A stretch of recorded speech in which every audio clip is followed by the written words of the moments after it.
हरियाणा की बेटी और एयर इंडिया एक्सप्रेस की पायलट दीपिका अधाना ने युद्ध के मुहाने पर खड़े खाड़ी देशों के बीच 160 से अधिक भारतीयों को सुरक्षित निकालकर तिरंगे का मान बढ़ाया।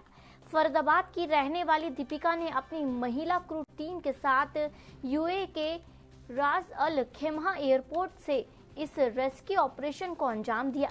दीपिका ने बताया कि उड़ान के दौरान कुछ समय के लिए एयर ट्रैफिक कंट्रोल से संपर्क भी टूट गया था, लेकिन उन्होंने हिम्मत नहीं हारी। युद्ध क्षेत्र से सही सलामत दिल्ली लैंड होने पर आखिरियों ने नम आंखों से अपनी जाबाज पायलट को शुक्रिया अदा किया है।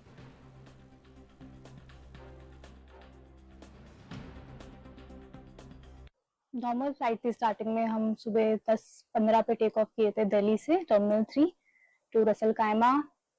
नॉर्मली क्लाइंब किए, क्रूज कर रहे थे। एयरक्राफ्ट भी ठीक था, ज्यादा कुछ प्रॉब्लम नहीं थी। कैप्टन में बात कर रहे थे, जाके रसल कायमा लैंड किए। बीच में जीपीएस स्पूफिंग हुई थी। एयरक्राफ्ट का जो जीपीएस था वो थोड़ा सा लॉस्ट हो चुका था, लेकिन वो फॉल्स अलार्म था, वो हमें पता था, तो हम जाके आराम से लैंड कर गए। पर वो जीपीएस वहाँ का थोड़ा सा खराब हो गया था, तो हमें पॉइंट टू पॉइंट वापस आना था, जिसमें हमें आईआरएस होता है, उससे हमें आना पड़ता है, तो वो उससे हम वापस आए थे।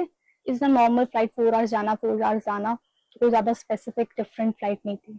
कहाँ पे ये जीपीएस का जो बता रहे हैं ये रसल कायमा के एयरपोर्ट के आसपास होता है फॉर एवरी फ्लाइट। हमारे अमृतसर के आसपास भी होता है, तो 2-3 एयरपोर्ट्स के आसपास होता है, तो हमें पहले से ही वो मैनुअल्स में आ जाता है।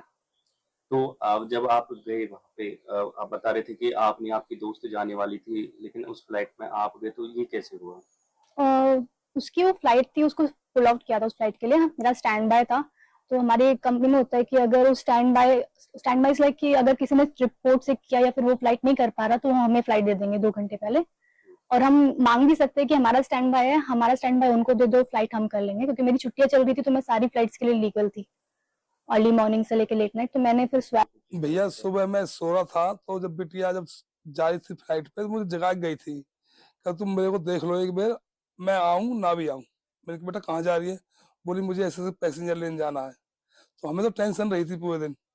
मैं तो हर आध घंटे में फोन कर रहा था, इसका फोन नहीं मिल रहा था। तो तकरीबन 7:30-8 बजे फोन किया मैंने, तो इसकी फोन बेल गई थी, तो इसने फोन काट दिया।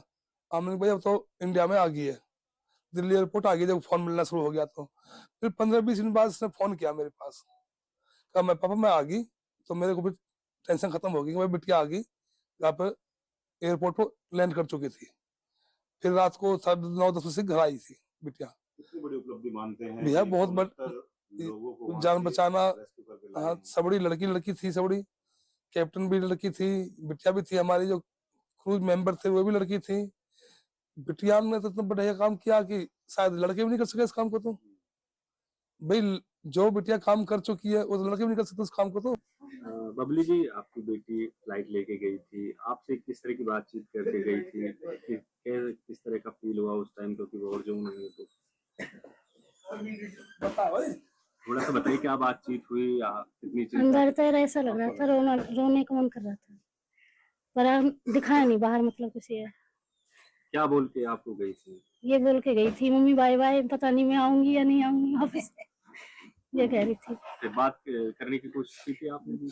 तभी बताया मुझे साथ के साथ ही, जब नहीं बताया पहले, जैसे शाम को बता दे मैं वहां जाऊंगी ऐसे। तो जब घर से निकल गए थे, उसके बाद फिर संपर्क करने की आपने कोशिश, बातचीत की कोशिश की थी? नहीं, शाम को फोन आया तब आ रही वापस, बीच में कोई संपर्क नहीं। फिर कितनी खुशी महसूस हुई जब वो पता चला कि बेटी ने वहां से लोगों को सुरक्षित लेके आ गई? बहुत खुशी महसूस